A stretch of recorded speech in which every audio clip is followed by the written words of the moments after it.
Assalamualaikum warahmatullahi wabarakatuh. Perkenalkan, nama saya Syahrinati Karafi, mahasiswi Ilmu Pemerintahan Universitas Muhammadiyah Yogyakarta. Di sini saya ingin mempresentasikan PPT saya dengan tema kebijakan pemerintahan.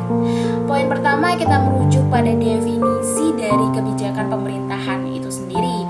Menurut Lasswell dan Kaplan, kebijakan sebagai suatu sistem program pencapaian tujuan, nilai-nilai dan tindakan-tindakan yang terarah.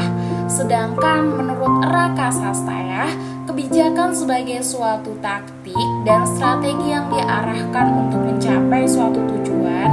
Lalu secara etimologis, kata pemerintah berasal dari kata perintah. Perintah mempunyai pengertian menyuruh atau melakukan sesuatu.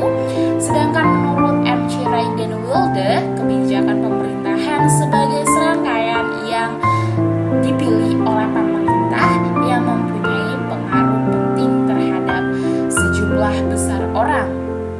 Dalam hal kebijakan pemerintahan, ada beberapa model kebijakan pemerintahan.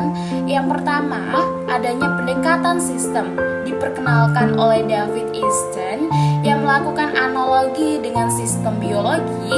Pada dasarnya, sistem biologi merupakan proses interaksi antar organisme lingkungannya yang akhirnya menciptakan kelangsungan dan perubahan hidup yang relatif stabil. Ini kemudian dianalogikan dengan kehidupan sistem politik. Pada dasarnya terdapat 3 komponen utama dalam pendekatan sistem, yaitu input, proses, dan output.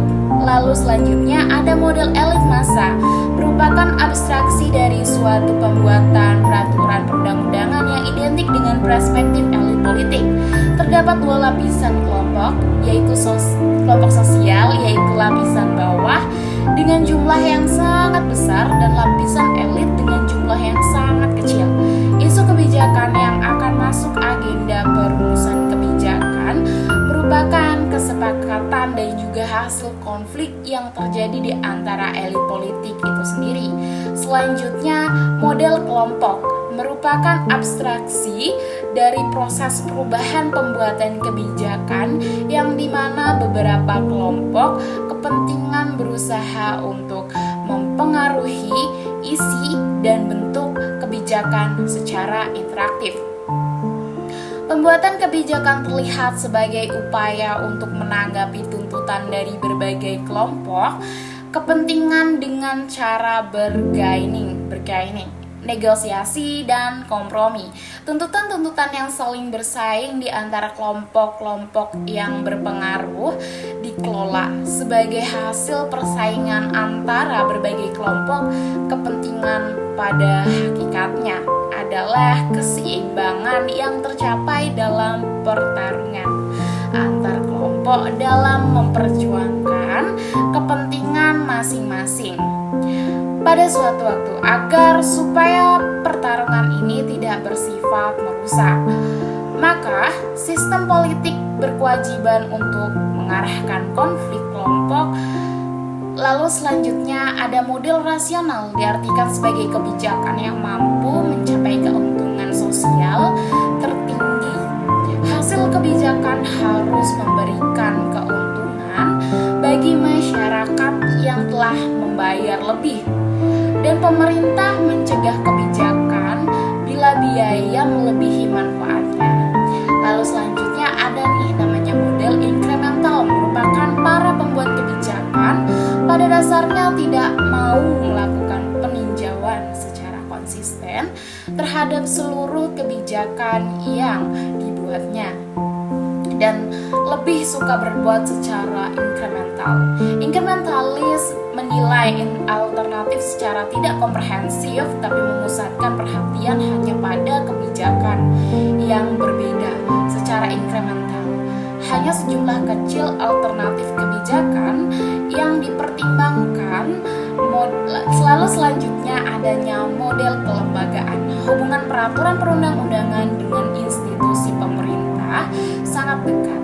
Suatu kebijakan tidak akan menjadi peraturan perundang-undangan kecuali jika diformulasi dan diimplementasi, di-enforce oleh lembaga pemerintahan.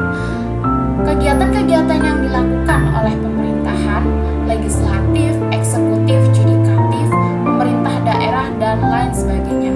Lalu jika kita bergerak pada implementasinya, dari kebijakan itu sendiri, alasan mengapa implementasi kebijakan perlu mengacu pada pandangan para pakar, bahwasanya setiap kebijakan yang telah dibuat harus diimplementasikan. Oleh karena itu, implementasi kebijakan perlu karena berbagai alasan atau perspektif berdasarkan perspektif masalah kebijaksanaan.